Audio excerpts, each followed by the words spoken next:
Welcome to episode 257 of the Whatnauts review show, where each week we pick a story and we talk about it. This could be a movie, TV series, anime, manga, comic book, audio drama, all kinds of entertainment. We watch it, read it, listen to it, and we come back here and we talk about it. My name is Melissa Wilkinson, and I am joined, as always, by Kyle Springer. Hello, good morning. Yes. So we bought a bunch of meat this past week. We found a local butcher shop. We tested it out like 2 weeks ago just to stop by and see what they have. And they offer a bunch of meat packs. And so we bought one of their meat packs, their sampler meat packs, and that's how my weekend is going. We bought a meat pack. How are you? What's up with you? I'm doing good. I haven't bought any meat. I didn't buy a zoo. I haven't really bought anything exciting. Got my license plates renewed, but spent $60 to buy 2 stickers, which is how it goes when you own a car. Yeah. I also recently watched the episode of Seinfeld where they mix up Kramer's license plates. He went to go get his renewed, and they give him one. He opens it up and it says "Ass Man," and he's just like, I'm not the ass man. And they're like, "What's your name?" He goes, "Cosmo Kramer." He goes, "Yep, you're the ass man." And he's just stuck with these plates for a while. Yeah. Oh man, he's stolen ass man's crown. I've really seen did. that around. I didn't know Seinfeld is what that was from. Yep.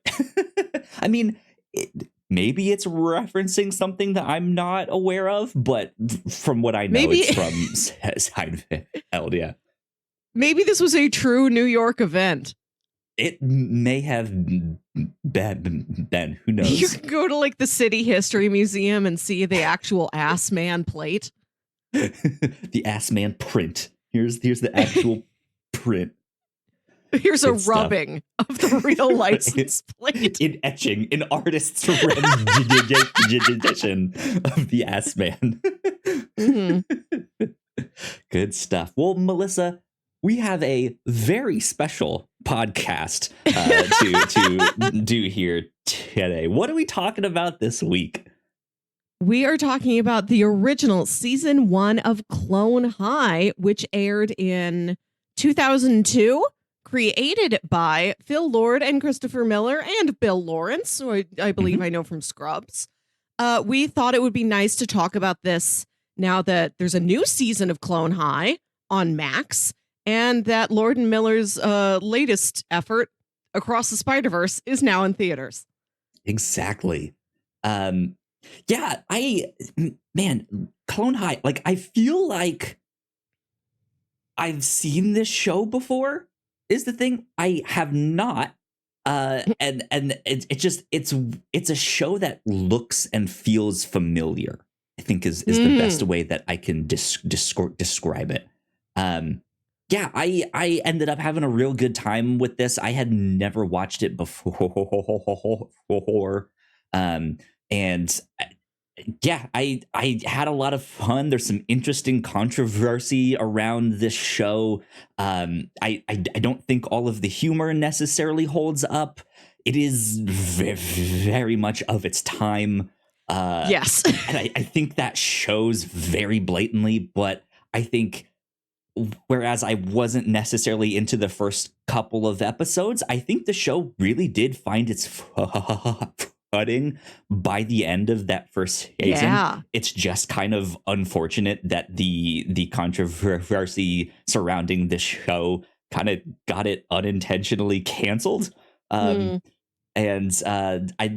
apparently there was an Easter egg for the show in the first Into the Spider-Verse film.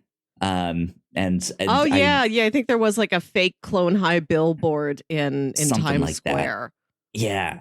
I ended up having a blast with this. I'm glad we got to check this out. Yeah, this has been on my list for a long time. I remember when the show came out, I think I caught bits of it, but I was maybe a little bit too young to actually watch it. So I just saw it fleetingly in commercials and then in the memes and clips like in the years since. Like I knew the makeover song. I love that song. I'm like, I need to see this in context finally. And I made the executive decision. It's been long enough. Like we got to talk about Clone High. I want this off of my list, and the time is now. Yeah, I also had a good time with this. Especially like a couple episodes in, it hits the sweet spot where it's sort of broken out of the mold of traditional high school teen sex comedy, and it's getting really absurd. Yeah. Like there's a B plot to one episode where the principal is just being accosted by a fake Looney Tune skunk. Like he's the character, he's the Wile E. Coyote getting beat up on. Yep, indeed. No introduction, no follow through, just this one episode. Cinnamon J. Scudworth keeps getting his face burned off by a skunk. It is very much absurdist at times. The humor relies on a lot of like non sequitur things happening. Yeah.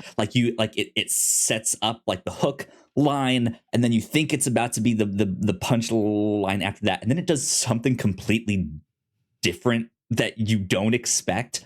And at times it works really, really well, and then there's times where it's just like, okay. Cool joke. That was good. Right? Yeah, for being 21 years old now. Congrats to Clone High for being able to drink. Right, yeah. Cheers. Enjoy. I'm a Mountain Dew Zero sugar right here. Cheers. For a show that is 21 years old, there was still a lot of stuff I did laugh at, but other things that did feel... I've seen this done since then, or this didn't age well, or just feels sort of weirdly like a stamp in time that we have just utterly bypassed. Yes. Like one of the early episodes has guest star Marilyn Manson singing a song about the food pyramid. I'm like, we don't really deal with either of those things anymore. Yeah, but that's also, I think, kind of what makes this show so funny looking back on it. You have a show where Marilyn Manson plays himself singing a song about the food pyramid. What is this? What is going on? I did like how they used the celebrity guest voices, and that I think all of them are playing themselves, except for Luke Perry playing Ponce de Leon. But like John Stamos playing himself in the season finale. Jack Black also plays someone else. Oh, yes. Yeah, he plays Larry Hardcore, who comes to the school to tell kids not to smoke drugs. Yeah. Yes, it looks like him. Yeah. I like in the episode where Mandy Moore plays ambiguously herself. They're like, you look like Mandy Moore. And she's like, oh, no, that's not me. They're like, no, I'm pretty sure that's you. If you stay to the end credits, she is credited as Mandy Moore as herself? With a question. Which I have never seen before. I can't believe I've never seen that before. It's very good. Yeah. It's such an interesting show because also in speaking about the art and stuff, it very much likes to wear its influences on its sleeve. Mm-hmm. If you've seen old Tartakovsky cartoons like Dexter's Lab or Powerpuff Girls, or even stuff that was a little bit past that, like Fairly Odd Parents, you've seen this artwork. Yes, it's really angular, got this sort of mid-century, like, I don't know, UPA look to it. It reminded me the most of Sheep in the Big City. Yes, that too. I think that's why it felt familiar. It fit in. Mm-hmm. It fits in with those cartoons so well. It was just like the MTV version of that. Of like, what if it's like more for older teens or for adult? Like this is the early version of adult animation, the new genre that you guys can check out on Hulu.com, right? This wasn't the sort of like so weird to me. Adult animation. Well, it started with like Flintstones, I guess, and then we had I don't know, Beavis and Butthead, and this is like coming out of the Ren and Beavis and Stimpy. Butthead era. There is the that feels more like the underground comics, like that style of like counterculture comics and cartoons. And then you get, I think, this and like Adult Swim just kind of twisting that into right at around the same time. Adult animation is Family Guy and Squidbillies and C-Lab 2021, right? It's stuff like that. It was an interesting era. I've got some cartoons of this time to recommend at the end of the episode. For sure. So yeah, I ended up having a good time with this. It definitely makes me a lot more interested to check out this revival that is happening now, and to see what is different, what changes did they make, how did they, because like we said, there's a lot of comedy in there that does not age well or play well with the time. So to see how they change that and adapt that for modern audiences, I think would be very interesting to see. So good stuff.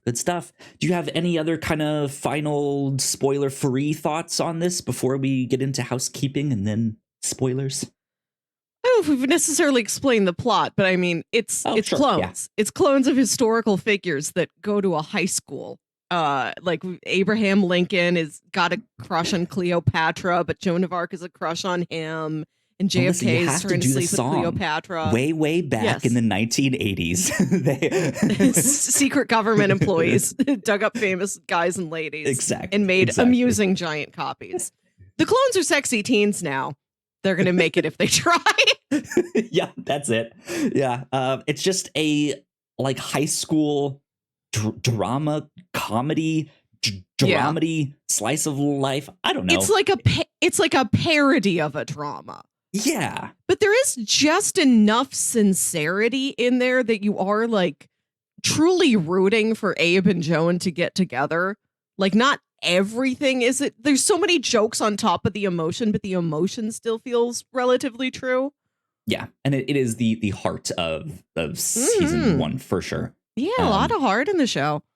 But yeah, it's just them. It's these clones like Abe Lincoln, Joan of Arc, Cleopatra, JFK, Ghandi. They're all clones, right? And they just are doing their own thing in high school, and they're trying to go to parties and drink beer and have sex, and it's great. And they're all aware that they are clones. Yes, yeah. Like Abe will say, what would the original Abraham Lincoln do? Like if he helped end the Civil War, how can I help end an argument between two of my friends? Exactly. He even has a bunch of like pictures and posters of Abe Lincoln up on his wall.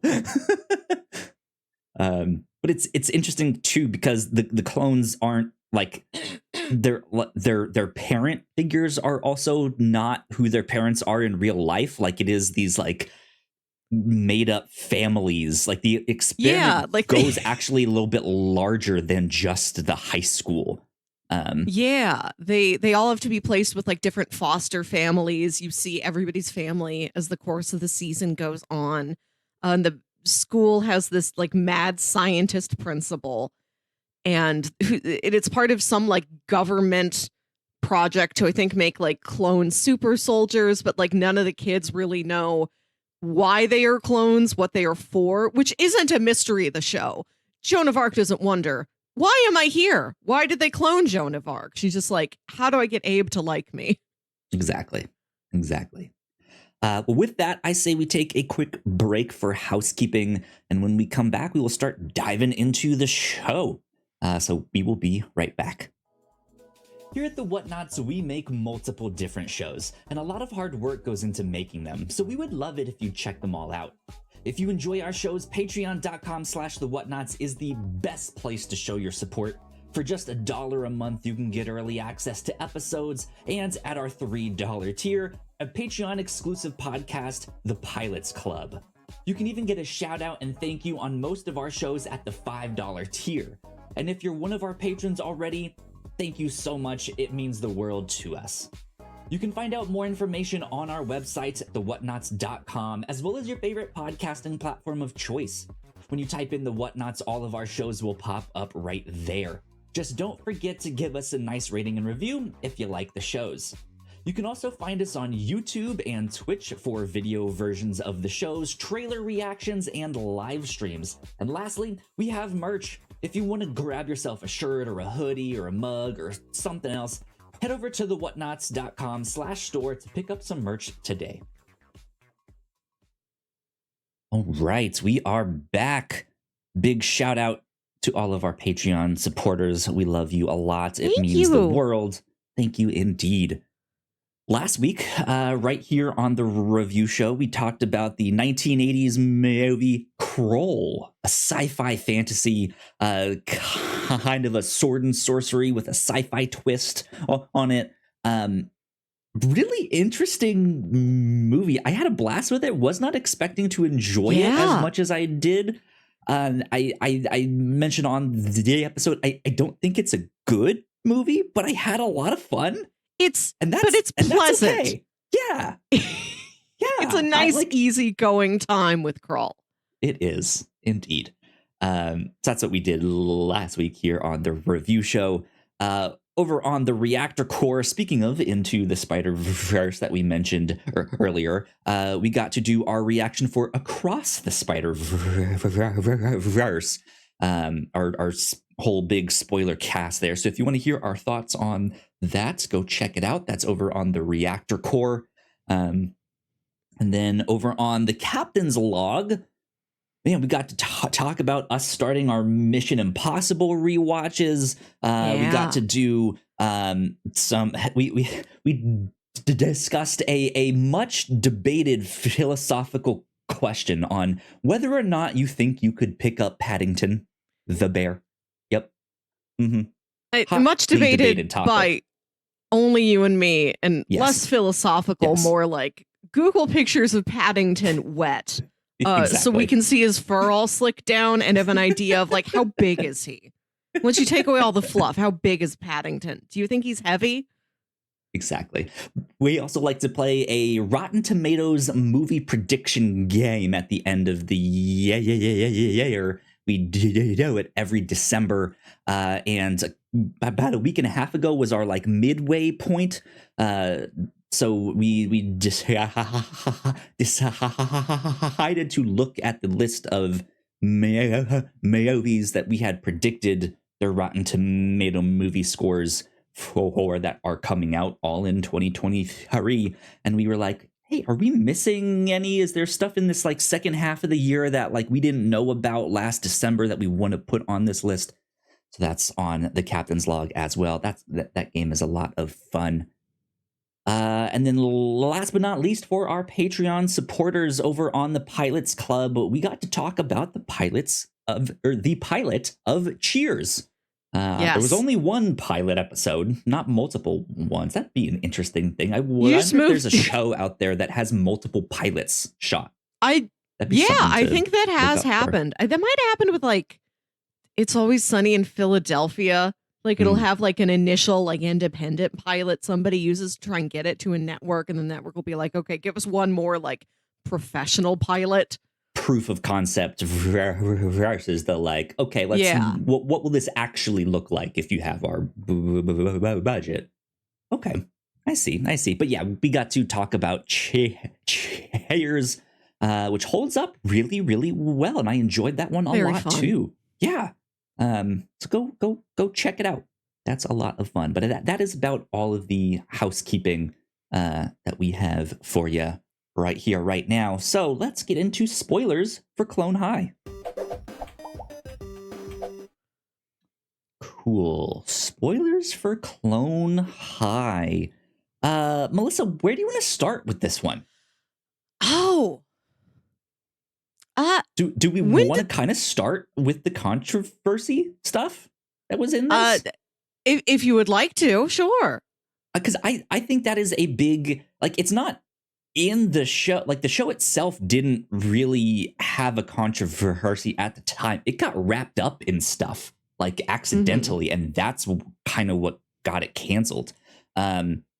don't remember where I was reading it. May even have just been on their Wikipedia page. But yeah, there was something. I think it was something happening with like an anniversary of Mahatma Gandhi's death, and there was somehow people in India got like wind of this show and the depiction of Gandhi in this show, and I mean all of these clones of the characters are typically very much like acting out of character, kind of, right?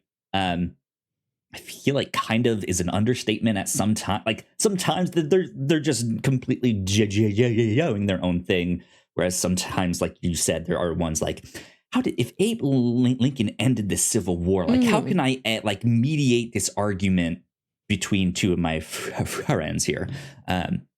But Gandhi's character himself is kind of this fun-loving party animal. Yes. Just wants to go buy things, just wants to go pick up chicks, just wants to go get like all sorts of stuff, right?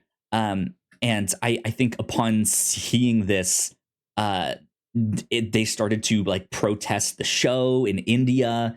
I think one of the the MTV execs was over in their offices in India and was like locked in the building because they were protesting outside and all sorts of stuff. But that is kind of essentially what got the show canceled. Like members of the protest, I think also there was like one or two members of parliament of the I Indian did see that. Yeah, government. Yeah, I am scanning over the Wikipedia now. This is not a research heavy show. Yes, yeah, no.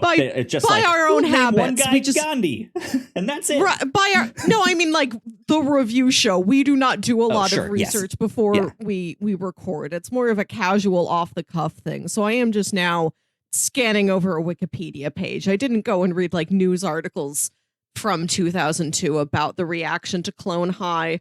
If we were a more professional show with a producer, maybe I would have. But yeah, I did see that Parliament protested the depiction of Gandhi. And apparently, so season 1 ends with everybody getting frozen in a meat locker thanks to John Stamos and his sacrifice. And apparently this new season picks up with everybody gets unfrozen except for Gandhi. He's still there in the meat locker. Yeah. Go ahead. No, Gandhi is the character is. He's a very recognizable, like wacky madcap, like best friend type. And I think he has the least tie back to his original historical figure. Seems like the show might have just been, who is like the most serious, solemn person that we can turn into a party dude? How about Gandhi? The least party dude we can think of.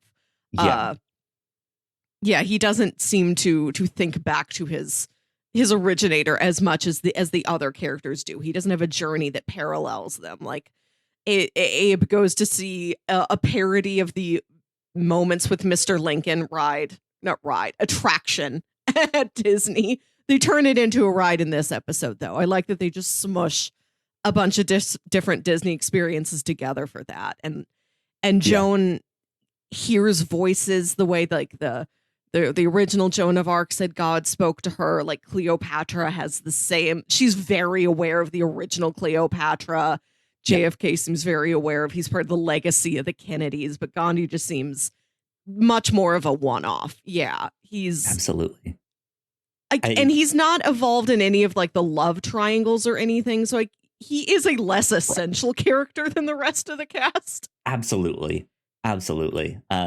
I have to read this little bit from the Wikipedia. It says, Lord and Mailer's two potential versions of a second season included one that made no mention of Gandhi's absence, and another that revealed that the character was, in fact, a clone of actor Gary Coleman all along. And the show continued as normal. Oh. It says, quote, we pitched that and it went up to the top at Viacom again, and it got a big no. Right. I do think that's funny, just saying, no, he's not. Well, he wasn't a clone of Ghandi. He's a clone of other guy, and the character still exists, just under a new name and identity. Yeah.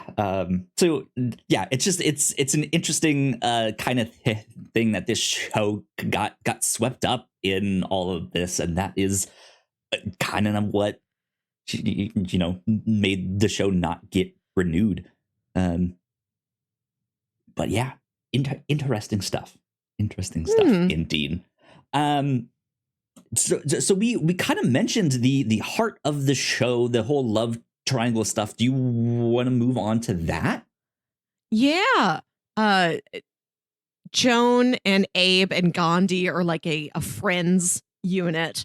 And the show starts with their coming back over summer break, and they've matured now. Joan really is a crush on Abe, but he's completely oblivious. He just wants to sleep with Cleopatra, the hottest girl in school, who's got this like on again, off again thing with JFK. So he spends the whole season trying to get her attention, and he eventually does, which I was a little surprised by, that he does start dating Cleo. Like, she does get interested in him also. It lasts, right? Like, it's not just like, I dated you that once, but JFK, like, he's actually who I want to be with. And there was most of the show.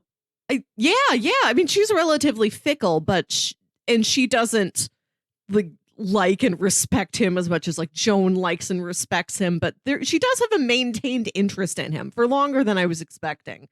Yeah. But Joan like never gives up on him, and it's not until the finale. I keep wanting to say series finale because I know it effectively got canceled and was the series finale for like 22 years.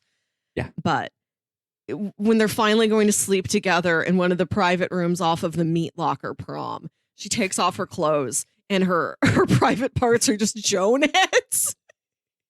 And Abe looks at her like, what does this mean? What is this trying to tell me? He's clueless. Is like, that is the, like, Abe is not the like jock character in this. He's not the nerd character. He's kind of the most normal person in this, but he's also just clueless. Like, he's kind of dumb in this.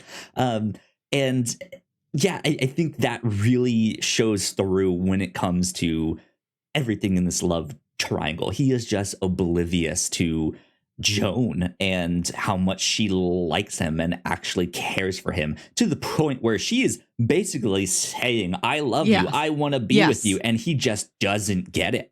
And then like it's not until like the very last scene where he finally gets it. He understands it. And then thanks to our Lord and Savior, John Stamos, and his sacrifice, everyone gets frozen at the end. So they can't do anything. Right. And at that point, she has given up on him, actually. She's like, if you're going to go sleep with Cleo, if you've never noticed me after I've done all these stunts and all these things for you, and I got this makeover, I'm going to sleep with JFK. Indeed. Yeah, it's like I think especially with this aspect of the show, this is the most high school part of the show to me. Just the relationship drama, the like, well, if you don't want to kiss me, then I'll go make out with someone else, right? The makeover episode where they try to give Joan a makeover to get his attention, to get her a date for prom, and it works on Abe even though he already has a date. He's just like, man, Joan is hot. Like, well, what is happening here? But he, like, subconsciously he becomes more attracted to Joan, but consciously he's just like, wow, Joan, you look so pretty. And now it's going to be easier for me to find another guy to take you to prom. Give me a list. Who do you like? I think I can get it now. I think I can arrange this. Yeah. I mean, it felt like Archie comics in a weird Yes. way. I don't remember Daria enough to know if there's like a love triangle in that, but it felt a lot like Daria in just the like high school drama of it all. And what it like reminded me of is something we just watched on the review show last year, the Nickelodeon movie Snow Day. Yes. Yeah. We've got the exact same structure there. Yeah, exactly. Yeah, I mean, like, I think it worked. And I think that's why we can kind of look back at season 1 and be like, that, like, this is the heart of the show. As much as there are these absurd jokes and situations and stuff, like, this is kind of the engine of the show. It's will Abe finally realize that he's in love with Jo, because that is the thing. He is in love with her. He does not know it yet. Yes. And he finally realizes at the end, and she's decided to move on. And it's just this this gut punch, like right at the end, and frozen. That's it. Yes. End of the show for 22 years. So yeah, I think that worked. That was one of the things that I liked a lot about this show, for sure. Yeah. Another attempt at emotions, less a sincere attempt at emotions and more of a parody of a ploy at your emotions, is the episode where one of the clones dies. And the every episode ends with a promo for the next episode. And the narrator is like, next week, a clone dies. Definitely one of the clones you know and love, and not a new character we are introducing in this episode just to die. And then you get to the next episode, and JFK is like, boy, I love my best friend, Ponce de Leon, who's voiced by Luke Perry, who has now passed on. So that was kind of sad. In peace. Yeah. Yeah, and like he looks just like himself in 90210 from the waist up, but from the waist down, he's wearing those like big puffy pantaloons. And the parody of the social issue in this episode is littering. Instead of an episode where like the drinking gets the teens into trouble, you know, fast driving gets the teens into trouble. It's like the kids are all just carelessly littering, and litter kills Ponce de Leon. He like chokes in like can rings like a sea turtle. Yeah, he gets his like wrist tied together by that. He gets hit in the face with like sticks and glass and bottles and stuff, and then a plastic bag hits him over his head. He just dies in some sort of a litter tornado. To be honest, like I kind of chuckled, but it's kind of gruesome. Like it, like in its own like art style, like it's a very stylized art like style. I guess that's what stylized means. Good job, Kyle. But it is rather gruesome for what that show is, and it like I was sitting there watching it with my partner, and we were both sitting there just being like, Jesus, like this is a lot, but the whole situation is also ridiculous at the same time. But yeah, that was also a good one. And then JFK can't believe that his friend is dead, and he is grieving in the loudest way possible. Yes, he's trying to like get in the coffin with him to show support, which is and right. And he won't believe that his friend is dead. He's like, no, he's just sleeping. I'll lie here next to him until he wakes up, and he gets in the coffin. It is very silly and like kind of haunting. Yes. Yeah. And it's like, man, this guy is actually affected by that. Like he's dealing with some stuff. Let's put it that way. And just like absolutely would need some help. But man, like it is ridiculous too, because he gets in the coffin, he closes it, and then you wait like 2-3 seconds, and he opens it up and is just horrified by what he just did. He's just like, I just got in the coffin. What is wrong with me? so distraught that Cleo, who is now dating Abe and used to date JFK, this was also kind of surprising that she really feels for him. She wants to comfort him. She wants to like go there and be there for him and hold him. And Abe gets kind of annoyed that now that he's finally with Cleo, that JFK is still hanging around. And him and Cleo drive up to Teen Sex Cove. And they're parked there in the car making out. And Abe complains about how JFK is always around. And then JFK pops up his head from the backseat. And he's like, it's okay. I won't bother you guys. I've got my Game Boy. That was so good. Like there absolutely are moments in this that the comedy absolutely works. It's so good. And like there's even some plot line. Like my favorite plot line is the one with the trucker. Yes, so good. And like there's. And that's the thing, like on the flip side of that, there's stuff that just absolutely does not work. It's just like, this didn't age well at all. This looks bad. Or it's not funny anymore. Not in the like, ooh, you shouldn't say that. It's 2023 now. But like, just like that wasn't actually a funny joke, period. And maybe it would have been, like it's hard to place yourself back into what jokes were new in 2002. Or maybe we're new in 2000 when they probably wrote and started animating the thing. Yeah, all the teens have got their own foster families, and Joan lives with her foster grandfather, Toots, who is a blind old jazz man. And he, as a person, he's kind of sweet, but they keep doing the joke of, he can't see. He doesn't know when he's talking to Joan. And they do it like 3 times an episode. And I'm like, I thought we were done with this with like Mr. Magoo in the 70s. Yeah. But man, that plot line with the trucker, we have to talk this about is incredible. I love this. Yes. So what is the trucker he's helping them, or it's supposed to be that he's delivering what, like the supplies for some party or something, right? It's not okay, prom, so but it's the high school is about to have some big like SAT style test. Oh, the and testing Principal stuff. Okay, yes. Yeah, and Principal Scudworth is putting all these pressure on the kids. Like, you have to do really well on the test. And Gandhi's like, I'm not going to study. Who cares? I'm not good at this. And I think the trucker might be like delivering supplies to like the diner where they all hang out or something. But like Ghandi, I think the trucker was supposed to be delivering like testing supplies. Like here's your scantrons, here's your blue books, here's your it's not. But he meets up with this trucker and he's like, truckers don't have to go to school. I'm going to become a trucker. And like he tells us to his foster parents, who are very, very upset. Like, we don't have a son.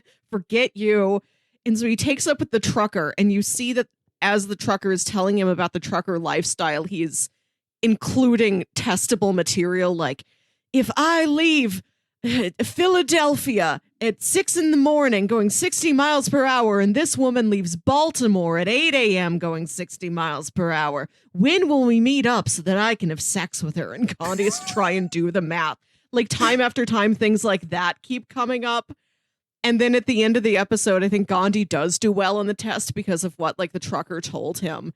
Yeah. And as the trucker's driving away, he's like, wait, I never asked your name. And the trucker says, look at the truck. And it says like test prep. And he drives away. And Gandhi says, but test prep died 40 years ago. It's the classic. Like, so they, on one hand, the A plot is, the students have this big test. Abe is really worried about this test to the point where he's not sleeping. Like he's depriving himself of sleep so he can stay up studying. Well, he's helping Cleopatra study. That's the thing, is that he is now at her beck and call. And every time she calls him, he like gets up from what he's doing and he goes to her, and he has gotten no sleep, and Joan is trying to intervene here. Yeah. And that kind of culminates in him like just crashing during the test. Somehow he gets in a race with JFK, a car race here, Yeah. and it is a whole like tortoise in the hair kind of thing, because he ends up pulling over to the side of the road and sleeping that whole night and then finishing the race the next day, while JFK has this like violent crash where he doesn't like make it to the finish line there. So that whole thing is happening. And then there's a scene where they're at the diner discussing this test, and it is like the like local bar, and there's that creepy fisherman off to the side, and he's like, "There's a monster that I," right? But it's that scene, but it's the trucker who's there at this diner being like, he mentions something, and that's what Ghandi latches onto of like, I wonder if I can be a trucker.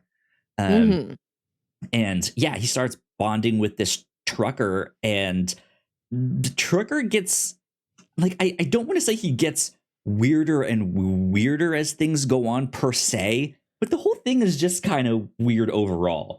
Every now and then he'll say something that's just like, what's up with this guy? There's more to him than what we're seeing here. And then yeah, the joke at the end is like, but wait, test prep died 40 years ago, and he like realizes he's never been talking to anyone, that he's also just completely seeing things. Like, he's not sleep deprived or anything. He just made up this whole trucker, and just like, that was it. He just didn't want to study at all. It's great. It was so good. I loved it. And I love the show taking the normal format. Every episode is treated as though it's a very special episode about something, but it takes the normal teen threats and like escalates them or twists them and diverts them. Yeah. Like, one of the major life-threatening problems the teens are dealing with is that they can't stop littering. Abe is addicted to just not sleeping, not like taking drugs or anything that lead him to not sleeping, just not sleeping. Yeah. And then there's the episode where Larry Hardcore comes to the school to give the kids a lesson about not doing drugs. And he's like, I used to do drugs all the time. I'd smoke anything.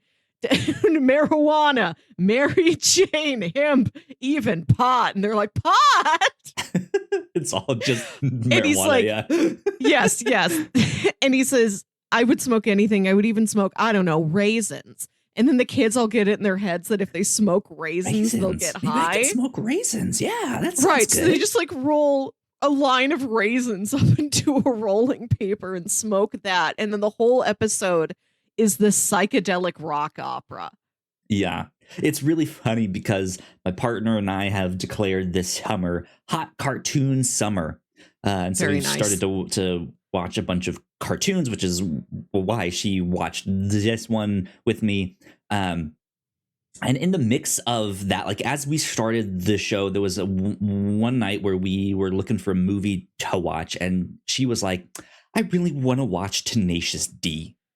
Yeah. And so we started watching Tenacious D. I haven't seen it. And so we started watching it. And like, I think we didn't even make it through the whole movie. We still have to finish it. So as of right now, I still haven't seen all of Tenacious D. But we started that. Will they ever find the pick of destiny? Right, exactly. You must know. And the funny thing is, like, the very next episode that we watched of Clone High was that one. And we were just like, oh my God, what is happening? Which is so, that is something that I think, so for as many like guest voices or celebrity references that are so of the time, feel so dated. Who's talking about Ashley Parker Angel from O-Town anymore? Right. They have Great. Jack Black in there. Jack Black like got relevant and stayed relevant. We've never lost our hold on Jack Black over the last 20 some odd years. Their episode on Mandy Moore, who knows, may have been prophetic. I don't know where she is. Is she homeless now? I don't know. Maybe. Will she starred on this being Mandy Moore? Who knows? She starred on This Is Us for several years. She's voiced a Disney princess. Mandy Moore has many credits. I did like the episode. Mandy Moore. You don't have to. I'm just letting you know. She did not fall off the face of the earth. I hope Ashley Parker Angel from O-Town also didn't do that. Don't know the man's story. Hope he's well. But I love that episode where every time they say his name, they have to say, Ashley Angel from O-Town? Like his name is an entire full name and title. That's one of the episodes that really got me because it just stretches everything beyond these logical constraints. I think that's the one where the B plot is Scudworth versus that little skunk. But the A plot is that Cleo has gotten she's landed this gig dancing on this like MTV spring break style thing, but it's spring break in Canada. It's supposed to be for like studying. Like Ashley Angel from O-Town is hosting it. Like, look at all these wonderful scholars up here to like have a meeting of the minds, and they're going to get so ready for finals, but it's all just like this sexy bikini dancing. Yeah. And so she has to like fly up to Canada and like fly back. And there's this recurring bit through the episode of like Abe running to meet her, running through the same crowd shot at the airport to meet her at the gate saying, Cleo! Romantic movie of the 90s, hot like airport saying, don't get on that plane. Don't get on that plane. And it happens over and over again with like different permutations of characters. Like he's going to stop Cleo. Joan is going to stop him. Just over and over again. The repetition, I think, is so funny. Right down to the fact that they run through the same crowd shot to get there. And the best part of it is that while they're there at the airport gate, a train conductor walks by and says, all aboard for the flight to Ottawa. Yeah, they do stuff like that. I think the one that I even liked is when what's his name? I don't even know who he is from O-Town. Ashley Angel from O-Town. Ashley Angel from O-Town. When it's his turn to do the writing, he's not just yelling the name, he's singing the name. He's like, Cleopatra, right? And it's so dumb. And like the repetition of that really works. And then just like, okay, I see they are trying to do this like rom-com plot for the A plot. What is the opposite of like a rom-com? It's just Acme cartoons. It's the Looney Tunes. Like like those just don't fit together at all. And so that's what they do with the B plot is just like, what if he just keeps getting his face melted off by a skunk? And it literally like gets melted off like it's acid. Yes. It's not just like, ew, you smell. It's acid, and it like burns his face off. It's like the skunk always like does something to melt his face with some sort of like wily coyote like plan backfires, then like squirts the stank juice on his face, and then shouts his catchphrase, "Try and catch me, bitch." Which every time he says it, it like the letters flash on screen. Yeah, that's something that I really appreciated about the show is that even if I didn't know about this back in the early 2000s, it didn't stick with me. It's not something I really like heard much about in the early days of the internet from when I was online. I really feel like this show is very memeable. Like, yes. All like these non sequitur lines, these like this week, this past week when I was watching the show was the first time that I saw a Clone High meme not used in conjunction with Clone High, or like the first time that I saw one and recognized it as oh, that's Clone High, right? And it happened to be a Across the Spider-Verse meme. It's the picture of the principal and his robot, and then Ghandi looking sad and out the window. He has his back turned there. It's that, and it's, I want to buy Across the Spider-Verse merch, but Hobie would be upset at me. It's just him like sadly looking out the window. I was like, I get that meme now. like I mentioned, I knew the makeover song. Makeover, makeover, makeover, makeover, makeover, makeover, makeover. You Like thinking what I'm thinking? Makeover! and I love that again in that episode they do it like 4 times.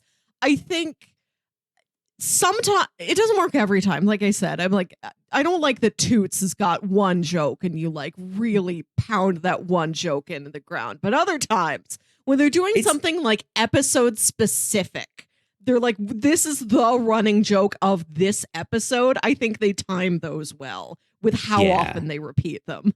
It's also the difference between a joke at someone's expense or a type of person's expense, right? The difference between making fun of someone because they're blind or because they're fat or because they are, mentally challenged or something like that. Like those jokes don't land, and the repetition of that doesn't make them funnier. Not helpful. And I think the one that could almost maybe work, they didn't ever truly, well, I guess they did. Like JFK, one of the best JFK bits is that he makes holiday albums. I love that. I just the idea of that great. But then every song he sings or makes up in that, he ends up coming across some like what he thinks is double entendre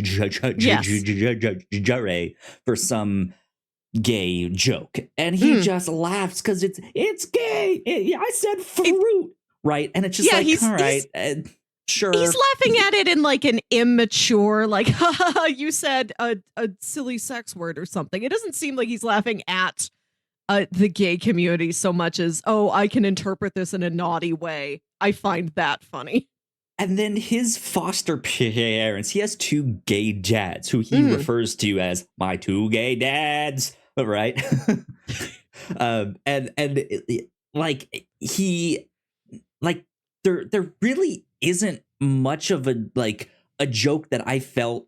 I mean, I guess I'm not gay in that same way, but like I never felt there were jokes at their expense per se. Yeah. Like there were some jokes around the terminology or stuff like that, and there is one scene where he does try to like connect with it when he starts to think like maybe I'm bi or maybe I'm gay. Like he does being like, yes, what are you watching? And I forget the sitcom. It's Will and Grace, right? And he starts laughing. He has no idea what he's watching, right? He's just like, I like this show. But yeah, like that felt more honest of it, especially when we do get that plot line of him being like, wait, maybe I am attracted to men. It felt more like, this recontextualizes those earlier jokes to be like, maybe he's hiding something here. Yeah. Versus Joan's dad, who's just like, every time he speaks, as a blind man, like he starts every line with that, runs into walls, stuff like that. It's just like, okay, I get it. He's blind.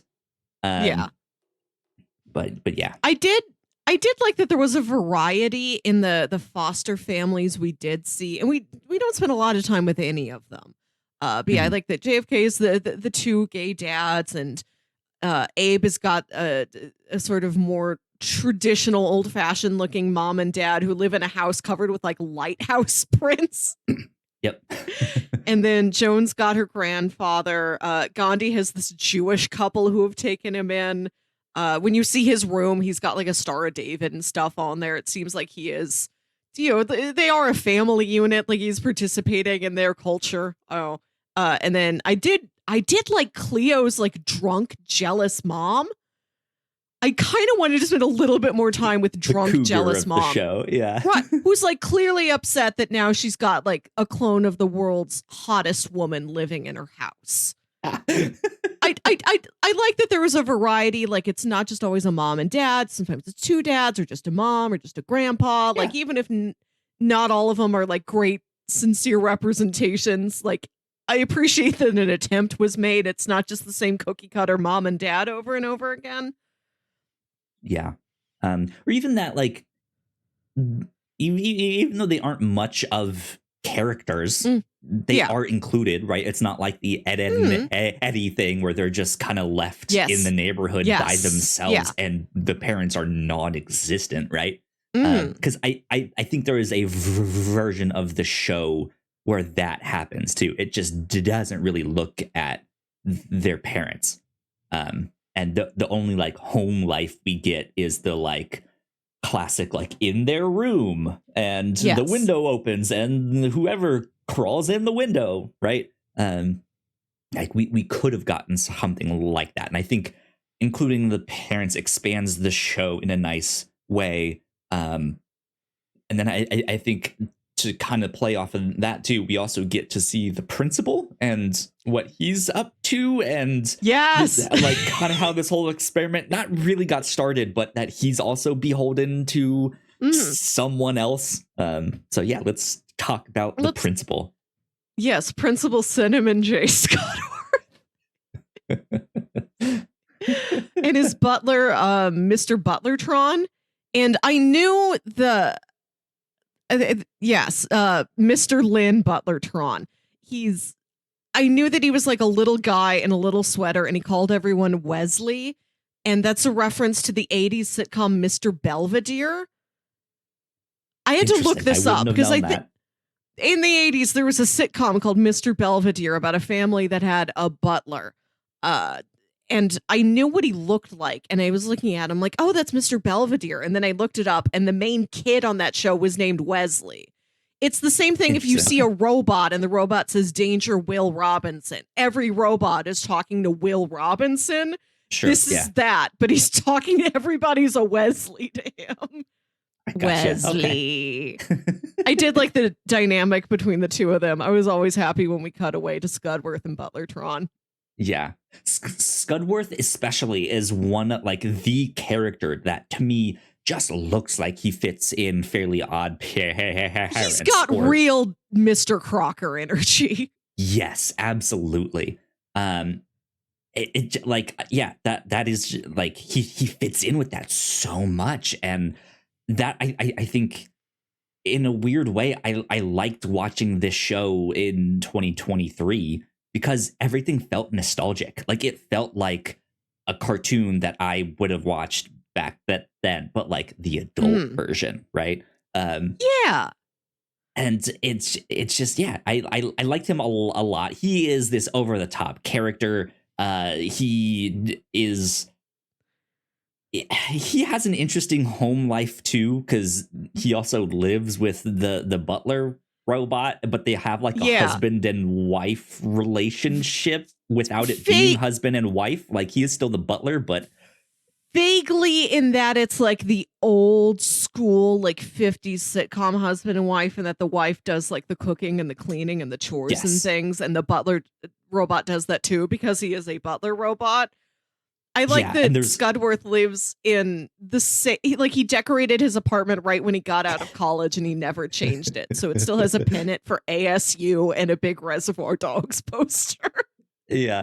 And like there is one bit where he gets mad at the butler, and the punishment is like, I forbid you from cooking me dinner tonight because I know you like that.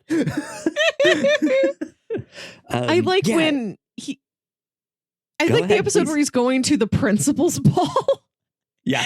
And Butlertron's gonna be his +1. And then the like shadowy government agency he works for tells him, like, you've been doing such a good job with Clone High. Here, we've sent you a gift. And they sent him like a little robotic eye dog. Like exactly one of those things. And then he gets obsessed with the robot dog and he doesn't pay any attention to Mr. Butlertron, and he gets the robot dog a little suit. He's going to take him to the principal's ball. I liked when we got to see Mr. Butlertron be real sassy. Yes. Yeah. He was good for sure. But then I think what's interesting to me and is another spot that I kind of wish we would, 'cause you know me, I'm all about like world building and stuff. And that's kind of the starting point of this show. There's this secret government thing happening. They're experimenting with clones, maybe to make super soldiers one day or down the road. Who knows? But that's the thing. We don't know for sure exactly what's going on, why they're doing this experiment. It just kind of is. And I would kind of like to know a little bit more about that. Like, what is the driving force behind this experiment? Why are we putting them through high school, right? If they are if they are eventually meant to be super soldiers, are they trying to, like, how do we condense education down into the, like, this is getting way in the weeds here. That has nothing to do with this show. Let's be honest. But again, if they're meant to be something like super soldiers, wouldn't there be like combat training or something like that? But no, high school. Interesting. What's really going on here, you know? That's just what I would like to know, selfishly. Were there any, outside of our main characters, were there any like historical figure gags that you enjoyed? Any small bit characters you liked to see? Like George Washington Carver and his weird little living peanut friend. His nuts. Yeah, that one was interesting. Like, I was kind of wondering more about the teachers. Like, we don't really just see get the to one see a lot of teachers. Yeah.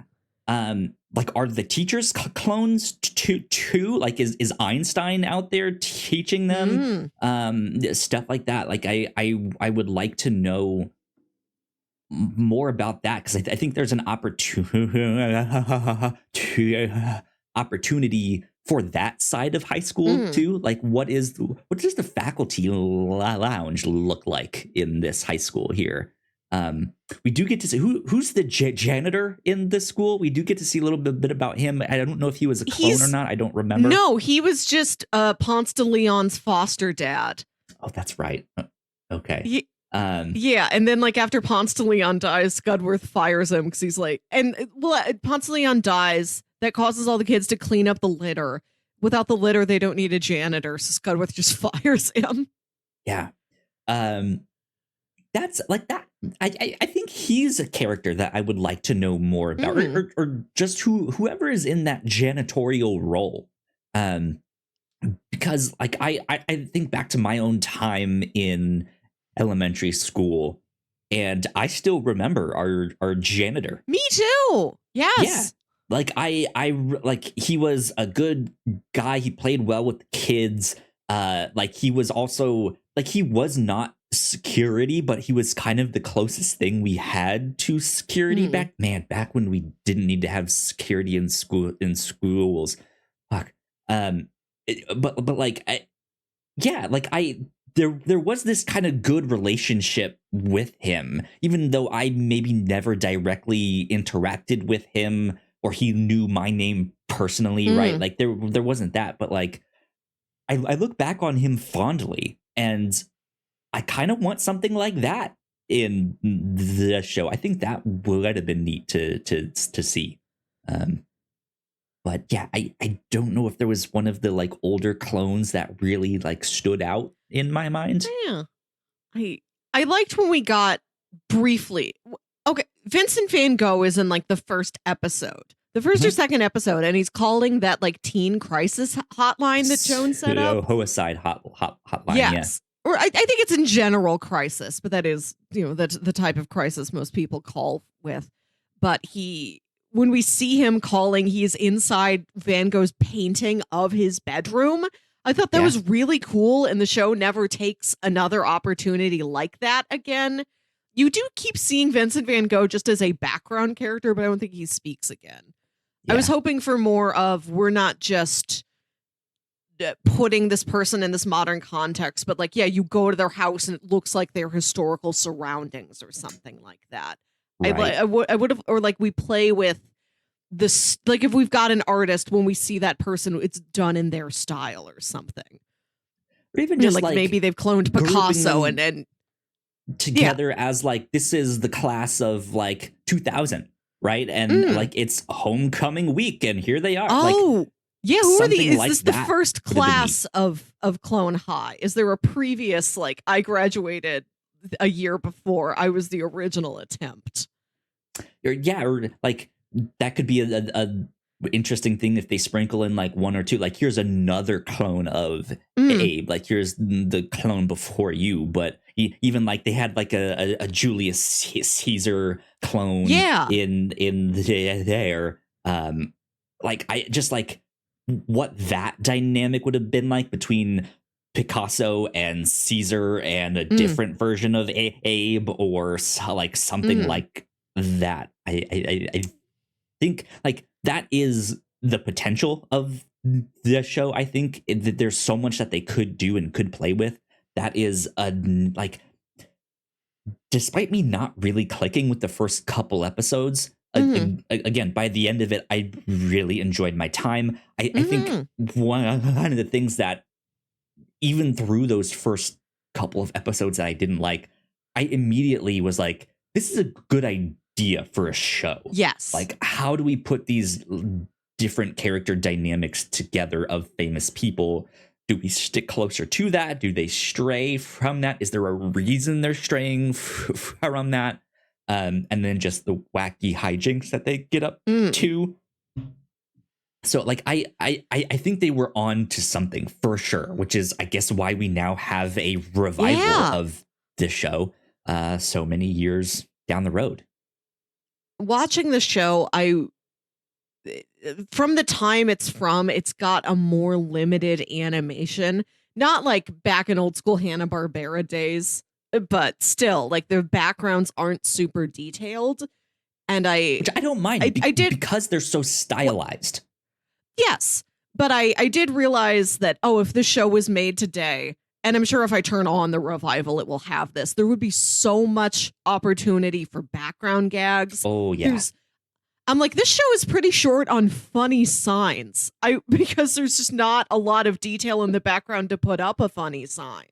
I wish it had more of that, or I wish it had more specific background character gags. But whereas now, when we can have like more detailed, dense animation backgrounds, I'm sure. I hope the revival's got a lot of that. Just like more room to pack in more jokes. Indeed. So on one of our other podcasts, The Captain's Log, at one point you brought a list of your 10 wettest films from the past year. You ranked them from what is the most wet film. I ranked the 2022 Best Picture nominees on a scale of wet to dry. Yeah. And I think you now need to make your top 10 films of background signs, of like who had the best background signs in all of these. Well, I think the Spider-Verse movies are top tier films for funny background signs. Although if we're dealing with the television realm, Simpsons and Futurama have always been very good at this, even back in the day. They cram those gags in there. Absolutely. I'm always a big fan of that in comics. When they do stuff like that, I have to give a shout out to Chew, the comic Chew, because they do a lot of that stuff. They make funny jokes, references, that whole comic. The idea of the two main characters is based off the Flash sideways in Lost there, and they make a bunch of like Lost references. There's a scene in a morgue. There's one guy whose toe tag says Jeremy Bentham on it, and stuff like that. It's good. Jokes directly for us. I want to mention one historical figure that they use in a really interesting way in Clone High, which is that Marie Curie, who's not the one I'm eventually going to talk about, but like Marie Curie, her DNA has been so warped by her research into radioactivity that her clone looks like when the Powerpuff Girls tried to make a new Powerpuff Girl sister. She's got real bunny Utonium vibes, sort of big and malformed, but very sweet, very nice friend. And she wants to take Ghandi to prom, but Gandhi's not interested.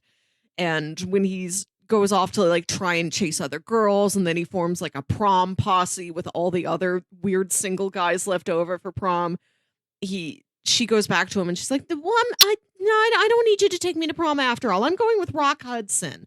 And we never see Rock Hudson. There's no conclusion to the storyline where she goes with Rock Hudson to prom.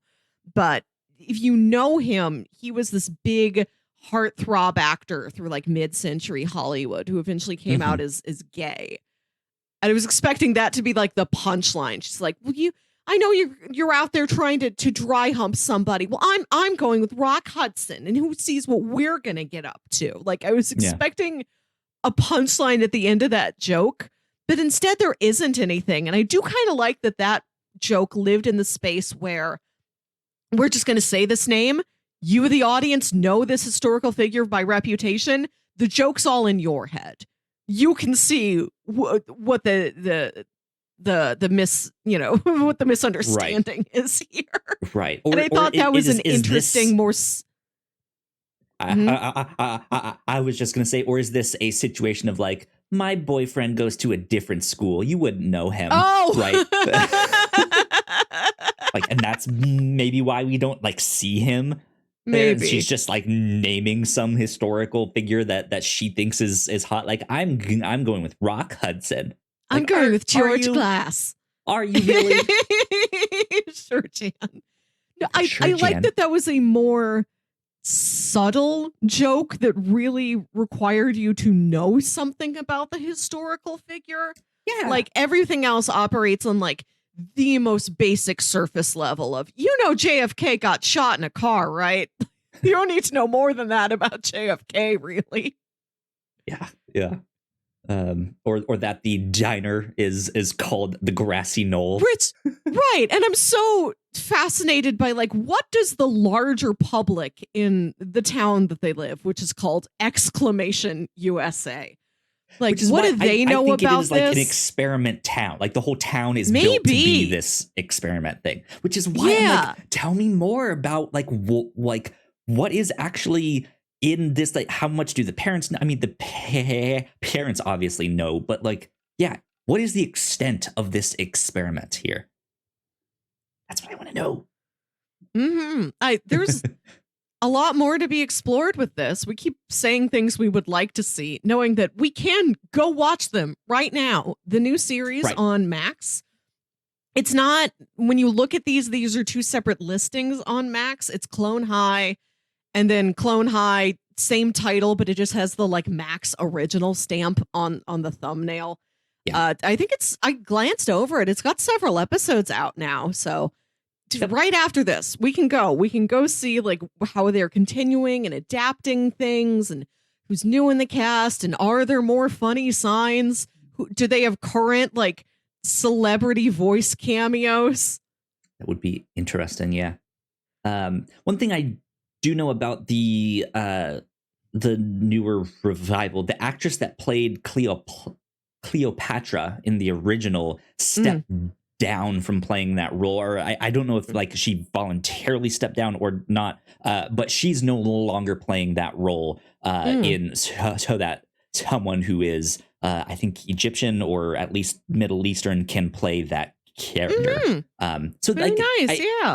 And she's playing a different, like that actress is now playing another character. Like, she's still in the show, which I do like that they found another spot for her. Which is, I think, a good thing that the newer show is looking towards, of like, hey, yeah, we do have this kind of irreverent nature to the show, but also maybe there's some things that we are considering that we did not in the first iteration, to just be sensitive about, like, instead of punching down, what if we punch up instead here, right? So I'm glancing over some of the new characters added for season 2. We've got Frida Kahlo and Harriet Tubman, who are like background characters in season 1, but now they are sort of redesigned and they've got voices now and they're part of the main cast. We also have Confucius and a character named Topher Bus, who is a clone of Christopher Columbus, who is like trying to distance himself from the original Christopher Columbus. I like what they're doing already. More Yeah. people of color, more like, hey, my guy was problematic. Yeah. Let's see if we can fix that. Mm-hmm. Okay, cool. I like that already. Good stuff. Yeah, I don't have much else to say on Clone High. I also really enjoyed the bit where they try and change Gandhi into JFK. Remake him in JFK's image. That episode so is great. Dumb. It's so dumb, but I loved it. As the season went on, JFK became a real favorite of mine. I love the like real horny ham characters. I love a Zap Brannigan, and he's right in that vein. Yeah. Just as Cleopatra is the like real busty one with her cleavage showing all the time, JFK has the like biggest butt, and he has a bulge in the front of his pants, and he's always just he is the like I wouldn't necessarily say he's the jock, but he's almost that jock archetype. Right. We don't really see him playing sports, but yes, he's wearing like the rugby shirt. He's so like preppy and athletic. Yeah. Yeah, absolutely. That same voice actor that played JFK also played the JFK in the Lego movie. He got to be on that is too. Chris Miller. Yeah. Yeah. So good stuff. Also, watching the show brought back like a memory for me when I was like 10 years old. My family went on a trip to Chicago, and we went to the Field Museum when like Sue the T-Rex skeleton was new. And at that time, the Field Museum also had an exhibit on like ancient Egypt or something, or maybe it was just like a corner of stuff that they had in the gift shop. But I remember looking at a book in the gift shop that was just quotes from historical figures and literature talking about how hot Cleopatra was. And it was sectioned off by physical trait. Like, here's a whole chapter on like, it's just like one of those real quick, here's cheap, what the celebrities are saying about Cleopatra's ass. Right. And like, it was like a gift book. Like every page was just like one quote in big letters. This isn't like an actual historical text. It's like it's the same format of something you'd get at like the Hallmark store that's got like 101 reasons why you're the best mom. It's like that style of gift book, but it's like, here's a bunch of things historical figures said about Cleopatra's eyes, about her lips, about her boobs. I'm 10 years old reading like the boobs section of the Cleopatra book. So when you see her with her like tits up to here in Clone High, I'm like, as far as that book told me, this is accurate. I think she might have really been like that. She apparently did have prestigious boobs. There you go. Indeed. Historically accurate show, Clone High, depicts Cleopatra, right? Yeah. I ended up having a blast with this. So I think down the road I might go check out this new Clone High and see what all the hullabaloo is. Yes. There you go. Good stuff. I think it's about time we check out Bingo. For this show. We have a bingo update for you. Let me bring it up on screen. Here's our bingo cards. We like to play bingo with a bunch of different entertainment tropes, things you might see in movies or in comics, all that good stuff. And I think we have a few that we can mark off. Yes. I am able to complete my stackable. This year for bingo, you and I both chose like one thing, and we have to see it X amount of times to be able to cross it off our bingos. I think you were looking for 5 hot dogs. I was looking for 3 hot dogs, and I've already made mine. Okay, I was looking for 3 sexy red dresses, and I already made mine. So I can cross that off. And finally, I can cross off actor plays themselves. We hadn't had that yet. Absolutely. Let's see. We almost could have gotten a cool step parent in this show, but it's all foster parents. On mine, I think we do have a moment of if I'm here and you're here, yes, who's driving the bus? Yes. That one involved Ghandi in that one. There we go. I don't think we get a treasure map. I don't think we have that. I don't think so. Did anybody have a diary specifically that you remember? Not that I remember. If anyone did, it probably would have been Joan, but I don't remember there being a thing about Joan's diary. I don't know if we have. Go ahead. I don't know if when JFK sees Ponce de Leon, I don't think that's fully a ghost, because I think Ponce de Leon's trying to say, like, I am from your imagination. I'm from your mind. I'm the memory of Ponce de Leon, here to tell you, stop littering. Yeah, it's more his memory than an actual ghost. We do also have I should be able to see that penis moment with Ghandi stripping down to nothing, and there is a plant blocking his junk. Oh, yes. Okay. Yes. You can cross that off for preposterous gag work just to hide nudity. That's what that space is there for. I mean, I would also see an argument for the Cleopatra one where she strips and it's Joan's face on all of them, even though they're not real and they're not in the environment actually. Yeah. I would almost hear an argument on that one, I think. But that gives me one more bingo. I think the actor playing themselves gave you one more bingo. Yeah, and then I had that, and then I had 3 sexy red dresses. So I've got 3 bingos now. Okay.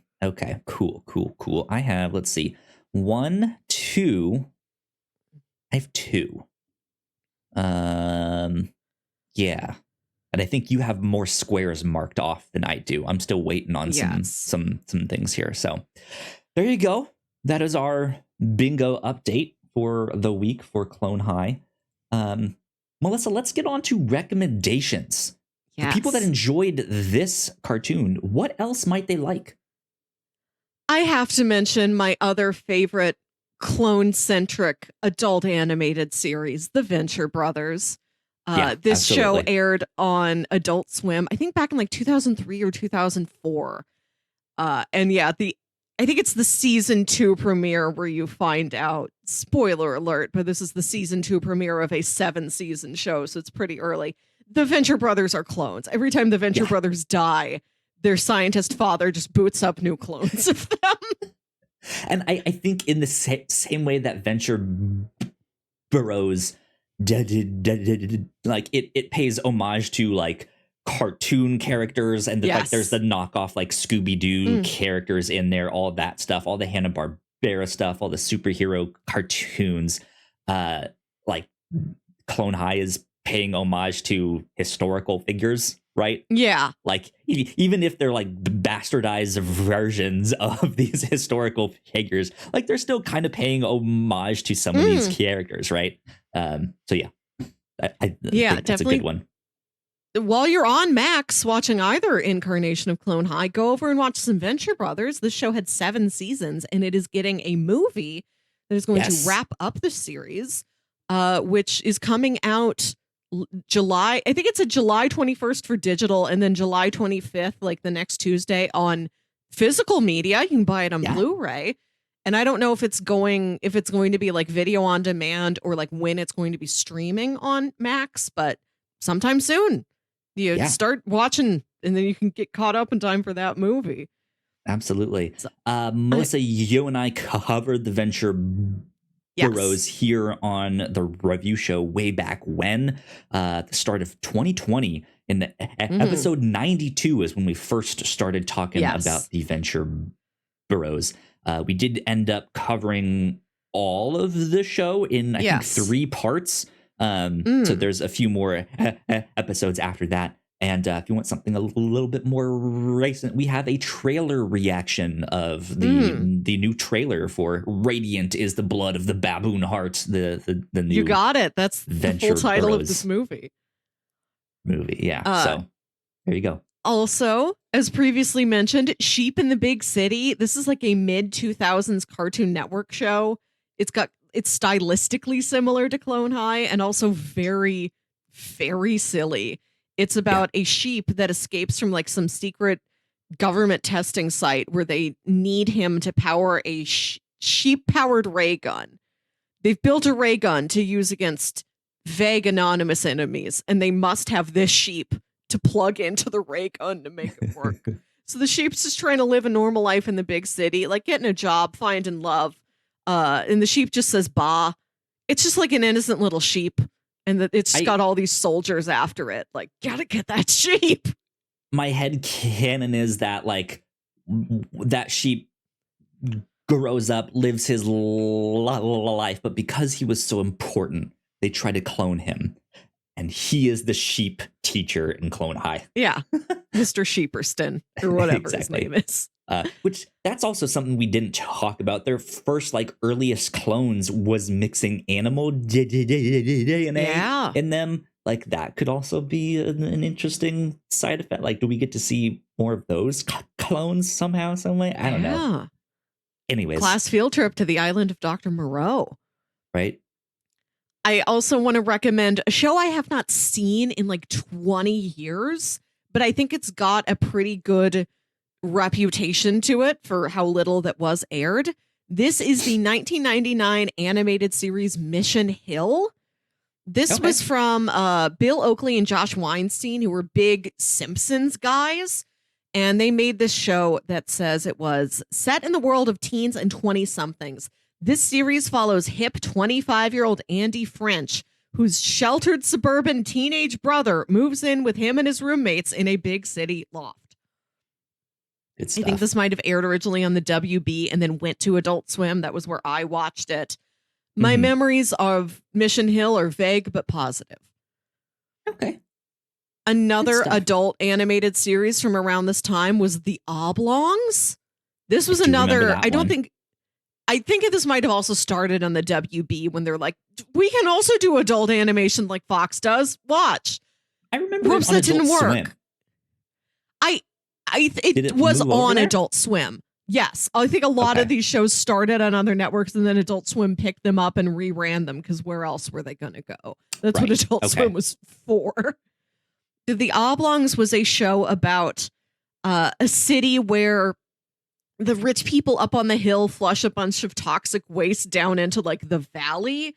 And then everybody who lives in the valley has been affected by the toxic waste. So like the dad of the Oblong family has no arms and legs. He's only a torso. They've got conjoined twin sons. They've got a daughter who's got just like a weird like hot dog wart growing out of her head. There's a kid who's got like extra butt cheeks. There's a girl who's missing her lower jaw. They're just all sorts of different cartoon mutants. And it's just about this family just trying to love each other, trying to get by in this world where they're all weird mutants and have to deal with these physical ailments and the oppressive class structure from the rich blonde people up on the hill. Okay. Good stuff. And then I have two more real quick. If you want more historical content, there is, of course, Drunk History from Comedy Central. Good one. Yeah. My roommate watches a lot of Drunk History, and I see a lot of podcast favorites of mine in there. And then I have to make her pause it so I can explain to her like who Matt Gorley is. And then there is a show on YouTube. The channel's name is Watcher, and the show is called Puppet History. If you ever watch any BuzzFeed Unsolved, this is Ryan and Shane from that show. And Shane does a historical lesson with all of these puppets. He's got like a little character named the Professor, who's like a little Blue Elmo looking guy with like a little hat and glasses and, jacket with elbow patches. And every episode, the Professor gives Ryan and a different guest a history lesson with all these different puppets. And like every couple minutes, he'll stop quiz them with a multiple choice question. And like the puppets sing a song. It's very funny, very educational, and the puppets are sincerely so well designed. It's just nice fun to see like the arts and crafts that go into the design of puppet history. I really enjoy it. Good stuff. Good stuff. I have a few things to recommend Mhm. here. Recently here on the review show, we just covered the Spectacular Spider-Man. If you want any other Yes. like high school, I mean, it's less high school centric in Spider-Man, but I think there is enough of the like teen drama in there for sure.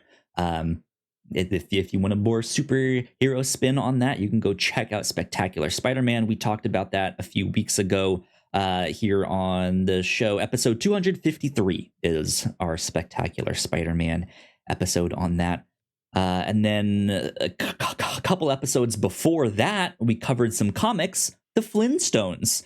This is an updated, modern, satirical take on the Flintstones that I think is phenomenal. I have I read the comics a while back on a previous iteration of this podcast. We brought them back up to this version of the show. Melissa, you got to read them for the first time. I had since gone out and bought the like hardcover book of it because it's so good. It plays so well. The satire in there, I think, is really, really good. Just dealing with societal problems, economic issues, religious issues, all sorts of stuff. And it reminds me of Clone High, even though like the Flintstones aren't clones of anyone. They're not in high school in this. It feels of the same ilk, or it feels like Clone High could be if it really, really wanted to. There are like Stone Age parodies of celebrities in there. Like they've got a candidate who's trying to run for mayor. There's a whole subplot about political dealings in Bedrock, and the guy who wants to be mayor is like, I should get some sort of celebrity endorsement. And then we cut to a commercial where this guy says, "Hi, I'm Stony Danza, here to tell you to vote this fall." Or like one of the minor recurring characters is Professor Sargon, who's just Carl Sagan, and he's wearing like a turtleneck under his like wolf pelt. Yeah. It's good. We covered the Flintstones on episode 250 of the review show. And then last but not least, I have to recommend one of my favorite shows of all time, Community. Yes. Community, like there are bits in Clone High that feels like it would go on to influence Community in a good way here. Just the hijinks they get up to, the whole thing about like there's other like the principal goes to the principal ball, right? And he kind of has that like rival principal and all that stuff. That's stuff that happens in Community too. There is another community college like that's slightly bigger over there in that show, and they compete and they like spy on one another and stuff like that. There's some definitely weird things that happen in Community that I'm just like, this seems like it's Clone High. I think Cinnamon J. Scudworth and Dean Pelton, is that his name? Yeah. I think they'd be great friends. They absolutely would be. That's a pair. So good. So good. So yeah, go check out Community. We haven't covered Community in its entirety here on the show, but we have done a few sitcom exchanges where Melissa gives me a few episodes of a sitcom to watch, and I give her a few of a different sitcom to watch. And Community was one of the ones that we've done in that. But yeah, those are my recommendations for this week. Indeed. Okay, Melissa, it is time for us to do our pitches here. Yes. Let me open these up so I know what I'm talking about. So you gave me the idea to, since this is Pride Month, so happy Pride to everyone out there. You gave me the idea to pitch like queer-centric movies that were featured in the VHS rental store of one of the characters in Yellow Jackets season 2. Because that was kind of some of the Easter eggs in there and stuff like that. And I thought that was a really, really good idea. So I looked up a big list of like all the movies that were on posters, or you could see the titles of, or were mentioned or referenced in Yellow Jackets season 2 in Van's like rental shop there. Thank you for taking this idea and running with it. Oh, no, there's an unfortunately. Unfortunately, it's a little bit less queer-centric than you think. It is more so just, here's a blockbuster in the 90s. Yeah. But there is one, like, very prominent, like, hey, this is a queer-centric movie.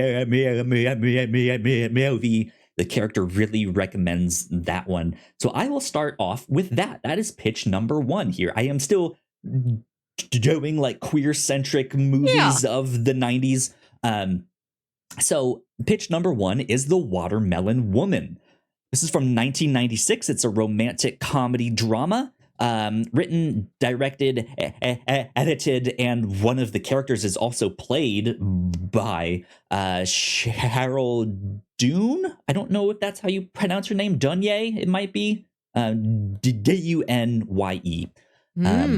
But it is let's see. It stars Dune as the character of Cheryl, a young black lesbian working a day job in a video store while trying to make a film about a black actress from the 1930s known for playing the stereotypical mammy roles relegated to black actresses during that period. I think she picks up the interest in this actress because she was credited only as the Watermelon Woman, and she's trying to like discover like who is this actress here. According to Wikipedia, this is the first feature film directed by a black lesbian, and is considered a landmark in new queer cinema. In 2021, the film was selected for preservation in the United States National Film Registry by the Library of Congress for being culturally, historically, and aesthetically significant. Ooh. So that is pitch number 1, The Watermelon Woman. This is the one that was featured in Yellow Jackets. Pitch number 2 is a movie. Oh, do I not have this one pulled up? Oh, no. Where is this? I must have gone back on that. Let me see if I can pull it up here. Actually, you know what? I can kind of pitch this one without it. Pitch number 2 is a movie that my partner introduced me to maybe a year and some change ago now. This is called The Birdcage, starring Robin Williams. This is a fantastic movie. I loved it a lot when I watched it. It is kind of like, oh man, the in-laws are coming to dinner situation, but they don't know that I'm gay, and there's like they're trying to like hide the fact that all of this stuff. It's a young man who grew up with his father and his father's male partner, and he's now dating the daughter of this very conservative politician who's like, well, if you would like to marry my daughter, let me meet your parents. And he's like, I don't know how to tell him that. I'm scared this is going to jeopardize my relationship. So what happens is that like the dad's partner, who is a drag queen, shows up in drag to pretend to be a traditional female mother to like impress this future father-in-law. Yeah. They have like a little penthouse on top of a club where there is a lot of queer shit. It's a gay night club. They have a lot of drag and stuff happening there. I liked this movie a lot. I thought it was hilarious. It's from 1996, directed by Mike Nichols. Yes. And like I said, Robin Williams is one of the main actors in this. Mm-hmm. Good stuff there. That is pitch number 2. Pitch number 3 is a movie that I kind of stumbled upon as I was looking for other movies from this time. This is a movie from 1997 called Happy Together. It is a Chinese film written, directed, and produced by Wong Kar-wai, who did In the Mood for Love. We've covered on the review show here. It is now one of my favorite movies of all time. Happy Together is the movie he did before that. It's the one he did right before that, and it is starring Leslie Chung and Tony Leung. I believe that's how you say his name, depicting their turbulent romance. The English title is inspired by the 1967 song of the same name by the Turtles, which is covered by Danny Chung on the film's soundtrack.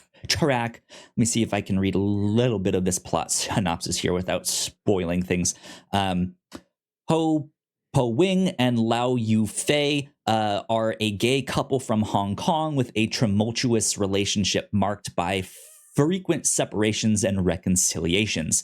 They visit Argentina together, but break up after they become lost while traveling to visit the Iguazu Falls. Without the money to fly home, they begin to, one works as a doorman in a hotel, stuff like that. I won't read much more into it because I don't want to spoil the film for us here. But yeah, with how much I enjoyed In the Mood for Love, to stumble upon this, I was like, oh man, I have to put this on the list here. So pitch number 3 is Happy Together, 1997 film. Says the film was regarded as one of the best LGBT films in the new queer cinema movement and received critical acclaims and screened at several film festivals. Blah, blah, blah, blah, blah. In 2016, the film was ranked the 3rd greatest LGBT film of all time by the British Film Institute poll. Oh. In 2018, it was ranked 71st in the greatest foreign language films of all time in the BBC poll. So, also seems like a very critically acclaimed movie, indeed. So to recap, pitch number 1 is The Watermelon Woman. Pitch number 2, The Birdcage. And pitch number 3, Happy Together.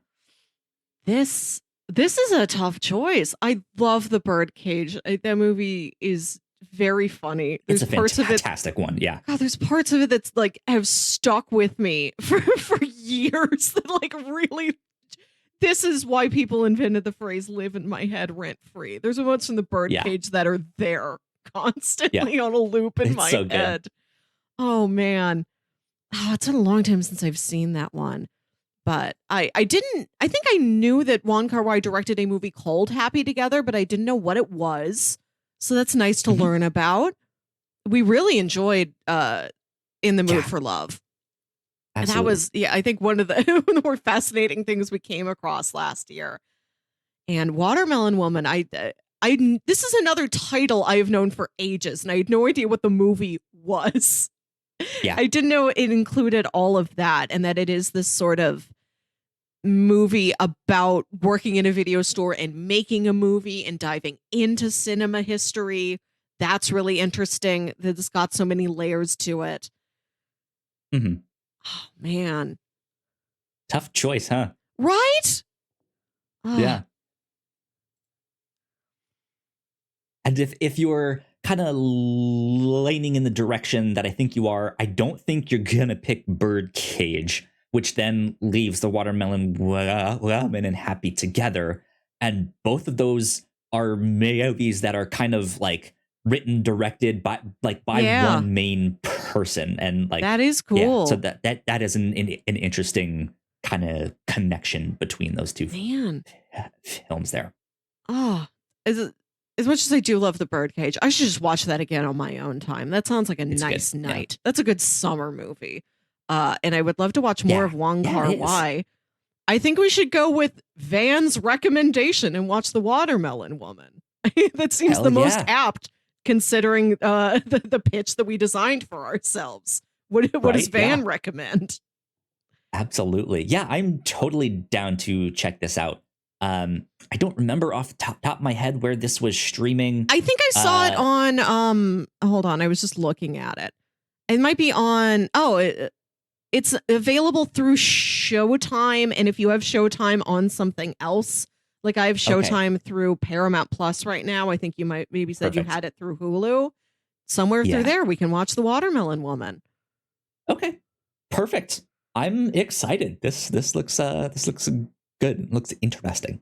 So yeah, that's what we will do for this next week. The Watermelon Woman.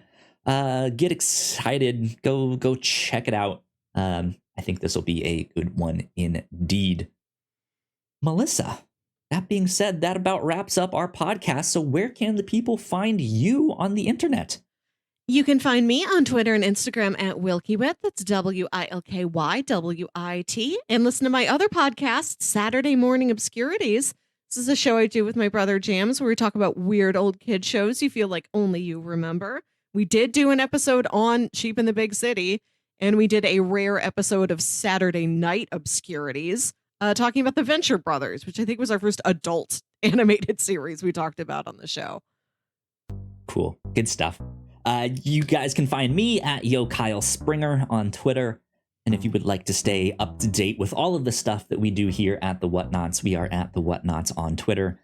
So please go like, share, and subscribe. You guys know the deal with all of that. If you're watching this on YouTube, go check out one of our other videos right over there. That would help us out a ton as well. We hope you guys enjoyed this one. This has been number 257 of the Whatnauts Review Show. We will see you all next time. Bye. Bye.